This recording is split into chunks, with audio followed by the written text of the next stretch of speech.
নমস্কার বন্ধুরা, big big big breaking. আগামী 28শে এপ্রিল সুপ্রিম কোর্টে টেট সংক্রান্ত রিভিউ পিটিশনের মামলা উঠতে চলেছে অনারেবল জাস্টিস দীপঙ্কর দত্তের ডিভিশন বেঞ্চে। একদম ঠিক শুনছেন, একেবারে কজ লিস্ট সিরিয়ালস পাওয়া গেছে এই টেটের রিভিউ পিটিশন মামলা, এবং একেবারে কজ লিস্ট থেকে আপনাদের শেয়ার করব যে উত্তরপ্রদেশ সহ আরও 44টি অর্থাৎ মোট 45টি রিভিউ পিটিশনের ডিটেলস আজকে একদম এই ভিডিওর মাধ্যমে আপনারা পুরো 45টার যে আপডেট সেটাই আপনাদের সঙ্গে শেয়ার করব। কোন কোন 45টা রিভিউ পিটিশনস ফাইল করা হয়েছে, যার মধ্যে বিভিন্ন রাজ্য সরকার রয়েছে, সমস্ত কিন্তু জানতে পারবেন আজকের ভিডিওর মাধ্যমে। এবং সবচেয়ে ইম্পর্টেন্ট যে রিভিউ পিটিশনস কোথায় হতে চলেছে, তার জাজেদের চেম্বারে নাকি ওপেন কোর্ট, সেই সংক্রান্ত তথ্য আমরা জানার চেষ্টা করব আজকের ভিডিওর মাধ্যমে। তো চলুন দেরি না করে শুরু করা যাক আজকের ভিডিও। প্রথমত আপনাদের কজ লিস্ট শেয়ার করছি 28শে এপ্রিল, এবং এটি রিভিউ পিটিশনের জন্য যে কজ লিস্ট, সেই কজ লিস্টের মধ্যে রয়েছে দেখুন Supreme Court of India list of curative and review petitions, bracket লেখা রয়েছে by circulations in the chambers of honourable mister justice Dipankar Datta. এবং দেখুন পরিষ্কার হয়ে গেল কিন্তু এটি জাস্টিস দীপঙ্কর দত্তের চেম্বারে কিন্তু হতে চলেছে এই রিভিউ পিটিশনস। এবং দেখুন daily cause list for dated 28শে April 2026, honourable mister justice Dipankar Datta এবং honourable mister justice Manmohan. Time দেখুন দুপুর 1:40, অর্থাৎ যে দুই জাজ কনসার্ন রয়েছেন তাদেরই কিন্তু ডিভিশন বেঞ্চে এই রিভিউ পিটিশনের হিয়ারিং হতে চলেছে। দেখুন এখানে সিরিয়াল নাম্বার দেখুন যে 1002, কেস নাম্বার 53434 অফ 2025। দেখুন প্রথমেই রয়েছে স্টেট অফ উত্তরপ্রদেশ। আমরা জানি সর্বপ্রথম রিভিউ পিটিশনস ফাইল করেছিল স্টেট অফ উত্তরপ্রদেশ, সেই জন্য এটি একেবারে 1 নম্বরে রয়েছে এর স্থান।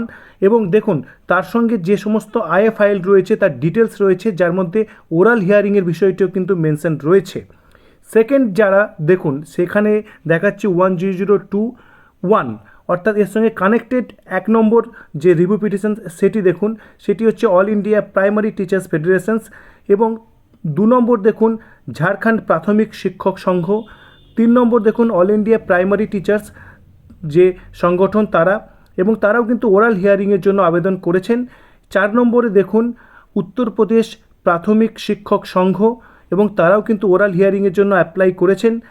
তারপরে দেখুন 5 নম্বরে যোগরাজ সিং, এবং তারাও কিন্তু ওরাল হিয়ারিংয়ের জন্য আবেদন করেছেন। এবং বেশ কিছু মামলা, প্রায় অনেক মামলায় কিন্তু তারা ওরাল হিয়ারিংয়ের জন্য আবেদন করেছেন। এই ওরাল হিয়ারিং হবে কি না সেটিও কিন্তু ফয়সাল্লা হবে এই 28 তারিখ, এবং যার সম্ভাবনা কিন্তু খুবই প্রবল। দেখুন 6 নম্বরে রয়েছে school teachers federations of India STFI এবং অন্যান্যরা। 7 নম্বরে রয়েছে দেশীয় অধ্যাপক পরিষদ কেরালা। 8 নম্বরে রয়েছে মেঘরাজ সিং, এবং 9 নম্বরে রয়েছে দেখুন বেলা সাহা, যেটি আমাদের ওয়েস্ট বেঙ্গল থেকে করা হয়েছে। দেখুন 10 নম্বরে দেখুন স্টেট অফ তেলেঙ্গানা, অর্থাৎ তেলেঙ্গানা রাজ্যের যে রিভিউ পিটিশনস তার ডিটেলস রয়েছে। 11 নম্বরে রয়েছে Kerala school teachers union KSTU। 12 নম্বরে রয়েছে অঞ্জুমান ইসাতি তালিম ট্রাস্ট, যে মূল মামলা সেটি।